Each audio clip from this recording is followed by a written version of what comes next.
Lena Olin finally breaks her silence, revealing the untold secrets of being locked away with Robert Redford for 6 months, in a hotel in the Dominican Republic. Robert Redford's story begins far from the glitter of Hollywood. Born Charles Robert Redford Jr. in Santa Monica in 1936, he grew up in a working-class household, carrying the weight of early loss when his mother died while he was still young. This tragedy shaped his quiet strength and gave him the restless drive that would later define his career. At first, Redford wandered, dabbling in painting, traveling through Europe, and searching for purpose. But when he turned to acting, something clicked. His looks were undeniable, the golden-haired cowboy, the American ideal. Yet beneath the surface was a man far more complicated, far more ambitious. From Butch Cassidy and the Sundance Kid to The Sting, he wasn't just a movie star, he was a storyteller, a man who demanded more than the surface-level charm Hollywood expected from him. Lena Olin's beginnings were worlds away.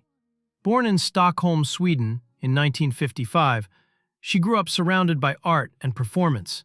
Her mother a teacher, her father a celebrated actor in Swedish theater. But life wasn't easy.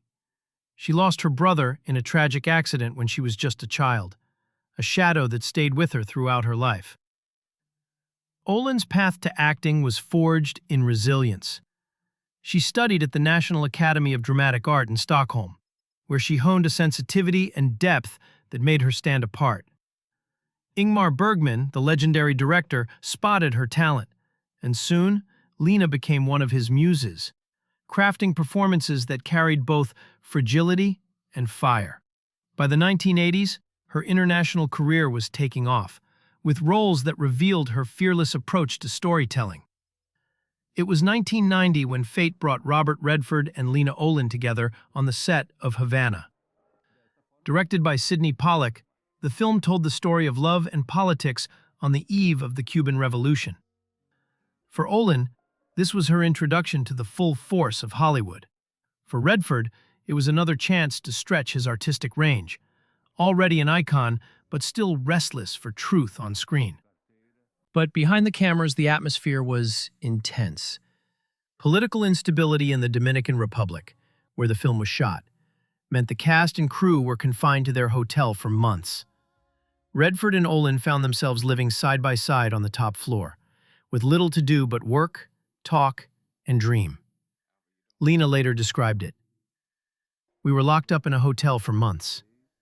What a treat." Robert Redford by then was nearly mythic. A dream cowboy of the sort I had imagined as a little girl that American men would be like, Olin confessed. To her, he was both untouchable and deeply human. Beneath that cool surface lay a volcano of emotions and desires. They weren't lovers, but they were confidants. Redford, the Hollywood king, could have kept himself distant. Instead, he invited collaboration. He asked Olin to explore scenes in unexpected ways, searching for authenticity. He shared his belief in nurturing young talent through the Sundance Institute, refusing to rest on stardom alone. It was a relationship forged in admiration, respect, and a rare intimacy that only comes when two people are forced into confinement. Two artists, locked away, slowly unraveling each other's mysteries. Years later, when asked about that time, Olin confessed something startling. There was no one like Robert. I just don't understand why I didn't fall in love with him. It was not a regret, but a recognition that in another life, another moment, perhaps love could have blossomed. Instead, what they shared was something rarer, a bond unshaken by desire, built on the deeper truth of artistry and mutual respect.